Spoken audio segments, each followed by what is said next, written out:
Hello everyone, welcome back to my channel sounds of learning. Last video में हमने आपसे बात करी थी आशी के हियरिंग लॉस के बारे में। आज मैं आपसे आशी का कोक्लियर इम्प्लांट सर्जरी के बारे में बात करना चाहूँगी। जैसा कि मैंने बताया था कि हमने कई सारे ईएनटीज़ और ऑडियोलॉजिस्ट से बात करी, तो फाइनली हमको यही पता चला कि आशी के केस में उसके राइट ईयर में सिर्फ कोक्लियर इम्प्लांट ही काम कर पाएगा। तो फाइनली हमने फिर कोक्लियर इम्प्लांट कराने का डिसीजन लिया। कोक्लियर इम्प्लांट कराने का डिसीजन लेना भी आसान नहीं था, क्योंकि उसमें भी बहुत सी चीज़ें होती हैं जिन पे हमको रिसर्च करना होता है कि आपको कौन सा डिवाइस यूज़ करना है, आपको इम्प्लांट एक कान में करवाना है या दोनों कानों में करवाना है, तो ये भी देखना होता है। तो हमारे केस में हमने यूनिलैटरल इम्प्लांट करवाया था, मतलब एक ही कान में। आशी का जो राइट ईयर है जिसमें उसको प्रोफाउंड लॉस है, उसी में ही हमने करवाया था। और दूसरे कान में हमने उसके लिए हियरिंग एड का ही सोचा था, क्योंकि जितना उसको लॉस है उसमें हियरिंग एड ठीक तरीके से काम करता है।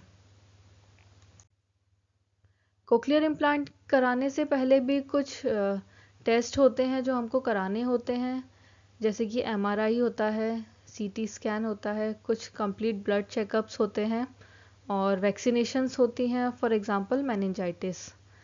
इस दौरान आशी हियरिंग एड यूज़ करती थी। मैंने बताया था हियरिंग एड ट्रायल पर थी आशी, तो वो दोनों कानों में सिग्निया के हियरिंग एड्स यूज़ करती थी, लेकिन उससे उसको कुछ भी खास फ़ायदा नहीं हो रहा था। तो फाइनली सर्जरी का डे आया, और जो उसकी डेट डिसाइड हुई थी उसके एक दिन पहले हम लोगों को हॉस्पिटल पहुंचना था। तो शाम तक हम लोग हॉस्पिटल पहुंच चुके थे, और रात से ही आशी का खाना बंद कर दिया था, क्योंकि नेक्स्ट डे 2 बजे उसकी सर्जरी होनी थी। तो डॉक्टर ने कहा था कि उसको अभी रात भर कुछ भी नहीं देना है और खाली पेट रहेगी, क्योंकि एनेस्थीसिया देना होता है, तो इसीलिए बच्चे को कुछ भी नहीं खाना होता है। वो थोड़ा रिस्की रहता है। अगर बाई चांस बच्चा कुछ खा भी लेता है तो आपको तुरंत डॉक्टर को इन्फॉर्म करना होता है, क्योंकि वो थोड़ा लाइफ थ्रेटनिंग हो जाता है। इसीलिए इस चीज़ का बहुत ध्यान रखना होता है कि बच्चा कुछ भी खाए पिए ना उस दौरान। सक्सेसफुली आशी की सर्जरी हो चुकी थी, और आशी को आईसीयू में शिफ्ट कर दिया गया था। तो मैं और आशी के पापा ही थे उस दौरान, क्योंकि कोविड था, तो हम लोगों के कंसेंट के बाद ही डॉक्टर सर्जरी के लिए तैयार हुए थे, क्योंकि उस टाइम कहीं भी सर्जरी नहीं हो रही थी। तो डॉक्टर ने कहा था कि कोई भी फैमिली मेम्बर अलाउड नहीं रहेगा हॉस्पिटल के अंदर, सिर्फ आप दोनों लोग ही रहेंगे। तो सर्जरी होने के बाद आशी को आईसीयू में शिफ्ट किया गया। तो एक एक करके मैं और उसके पापा उससे मिलने गए।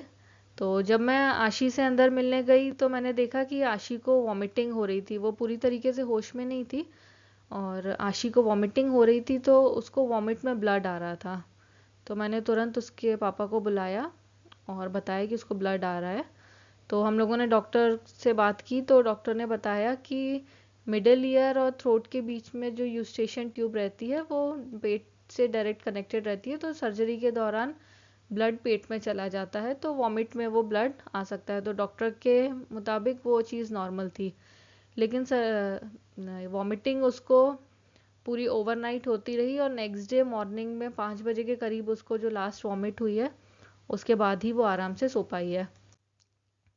नेक्स्ट डे आशी स्टेबल हो चुकी थी, अपना नॉर्मल थी, लेकिन हॉस्पिटल में थोड़ा घबरा रही थी, क्योंकि वो उसके लिए भी एकदम अलग ही माहौल था।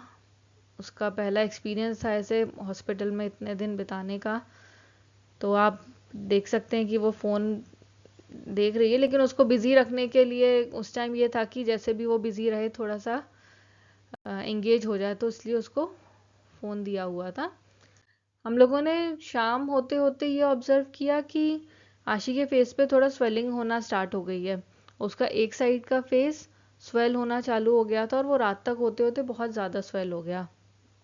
तो डॉक्टर से कंसल्ट किया, तो डॉक्टर ने बताया कि यूजुअली सर्जरी के बाद ऐसी स्वेलिंग आ ही जाती है, और उन्होंने थोड़ा सा बैंडेज भी आशी का साइड से थोड़ा सा यहाँ से कट कर दिया था, कि थोड़ा सा बैंडेज लूज़ कर देते हैं, कि टाइट बैंडेज के कारण भी स्वेलिंग आ जाती है।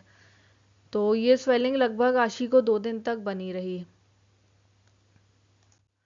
उसके बाद 5 दिन बाद आशी घर आ गई थी, उसका डिस्चार्ज हो गया था। लेकिन डॉक्टर ने कहा था कि घर जाने के बाद भी आशी का बहुत ध्यान रखना है, क्योंकि सर्जरी के बाद बच्चों को बैलेंस की बहुत प्रॉब्लम होती है, तो बच्चे गिर सकते हैं, चोट लगने का डर रहता है, इसीलिए बहुत ध्यान रखना था कि कहीं वो गिर ना जाए और चोट से उसको बचाना था। और जो मेडिकेशंस थी वो उसकी चलती रहीं ताकि जल्दी रिकवरी हो। और आप देख सकते हैं कि आशी एकदम खुश नज़र आ रही है घर पहुंच के, क्योंकि हॉस्पिटल में वो बहुत ज़्यादा परेशान हो चुकी थी। तो यही है आशी की सर्जरी का। हम लोग नेक्स्ट वीडियो में उसकी रिकवरी से रिलेटेड मैं आपसे डिटेल शेयर करूँगी। Thank you so much for watching. Thank you.